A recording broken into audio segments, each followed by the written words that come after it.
Hello friends, and welcome to Storytime. I'm Flyleaf the Book Fairy, your friendly neighborhood storybook fairy, and I was wondering, are any of you artists? Oh, that's so fancy! What do you use to create your art?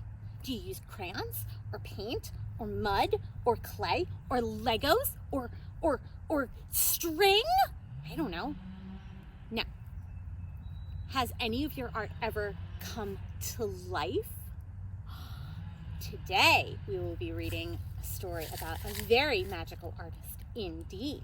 It is called Lien and the Magic Brush by Hisako Kimishima and illustrated by Kei Wakana.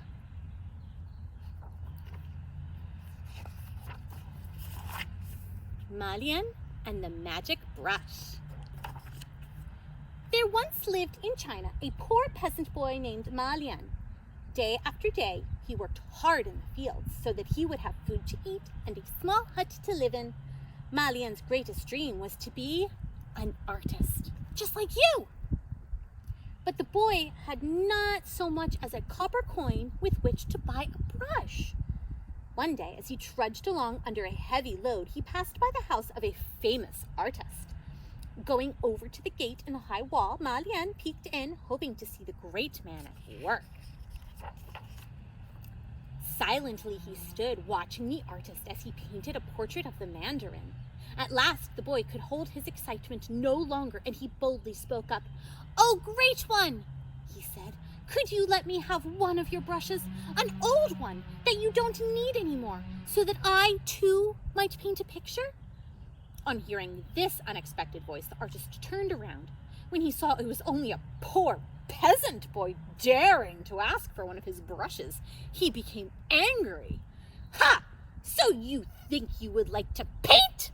he cried. "Away with you and back to your fields!" And he drove the frightened Lien from his gate. Rude. But Lien would not be discouraged. He drew pictures wherever he could, using a stone to scratch on a flat rock or his fingers to draw in the wet sand of the riverbank. When he went back to his hut at night, he drew pictures on the wall by the light of a flickering candle. Soon he had covered the walls with pictures of everything he could think of. With practice, Lien became more and more skillful. One day he drew a picture of a small chicken. A hawk flew by and circled around and around, thinking it was a real chicken. Another time he drew a scowling wolf on a rock in the pasture. The cows and sheep were so frightened by this wolf that they would not go near the rock, even though it was surrounded with lush, sweet grass. But with all his skill, Lien still did not have a brush. Lying one night on his bed, he looked around his room at all the pictures he had scratched on the clay walls and sighed. "Oh, if only I had a brush," he said. "What beautiful pictures I would paint." With that, there was a flash of light, and standing before the boy was an old wizard. He was leaning on a twisted cane, and his white beard fell to the floor. "Lien," he said in a creaky voice, "you have worked very hard, and now you have earned a brush. Use it wisely, for it has great power." And saying this, he handed the trembling boy a beautiful paintbrush. Before Lien could even stammer out a thank you, the old man had vanished. With a cry of joy, the boy rushed over to the one bare spot on his wall and quickly painted a proud and happy rooster. But he had no sooner painted the last curling feather of the rooster's tail when the bird sprang from the wall and flew to the windowsill. There he gave a great cock-a-doodle-doo and disappeared into the night.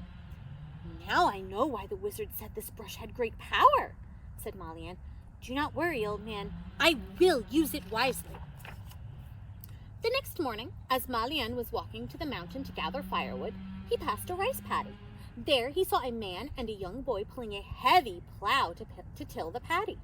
Lien quickly went over to the wall of an old shed and painted a strong and healthy water buffalo.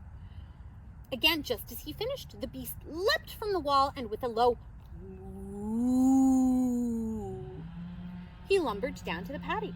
Now, with the help of the buffalo, the man and his son soon had the paddy ready for planting. That was so nice. Just at that moment, the Mandarin came by, and seeing the power of Ma Lian's magic brush, he ordered his men to seize the poor boy. When they had brought Ma Lian to the Mandarin, he commanded the boy to paint a pile of silver coins for him. What do you think he's going to say? Ma Lian, remembering the wizard's words, refused. And then the Mandarin had him thrown in the dungeon with his other prisoners.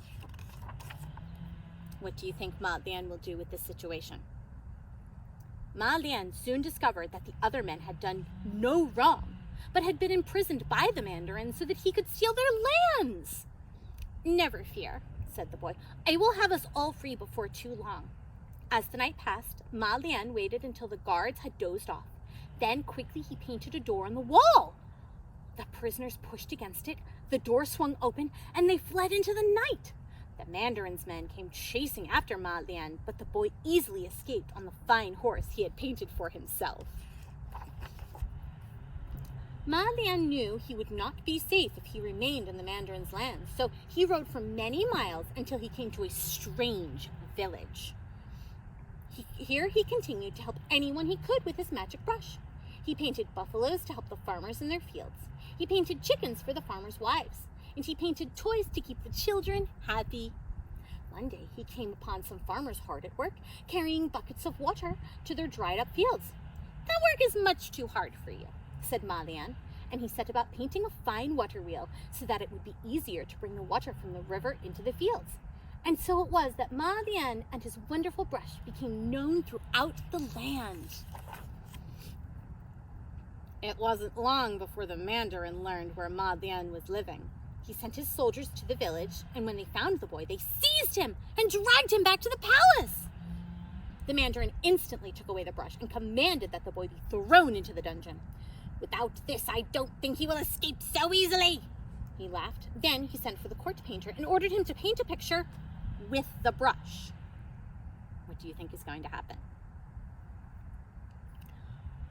What would you have me paint? He asked. A tree, said the Mandarin. A tree with leaves of gold that will fall like the rain when I shake the branches.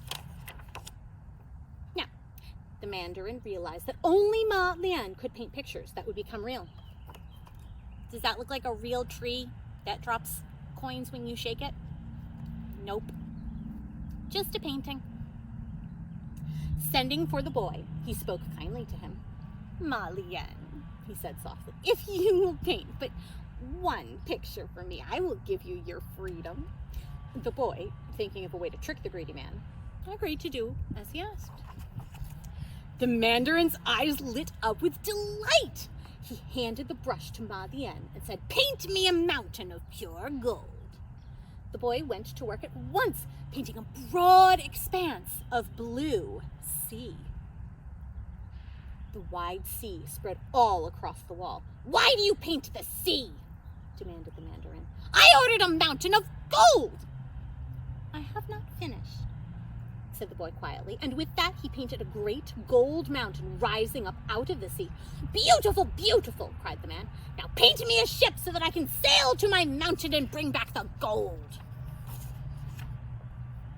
In a twinkling, Ma Lian had painted a fine ship worthy of a Mandarin who was about to travel to a mountain of gold. The man wasted no time in hurrying aboard with a troop of his finest soldiers. The sail was raised, and slowly the ship rowed out to sea. Too slow! Too slow! Shouted the Mandarin. Give us a wind to speed us along. Obediently, Ma Lian painted a wind cloud. The wind came whistling down, and the sails filled out. The wind ruffled the water, and great waves rose about the ship. Too much! Cried the Mandarin angrily. You will sink my ship! But Ma Lian paid no attention. He went right on painting storm clouds. Now the wind howled and shrieked, and the waves crashed about the ship. Then with a great crack, the ship split in two and sank into the stormy waves.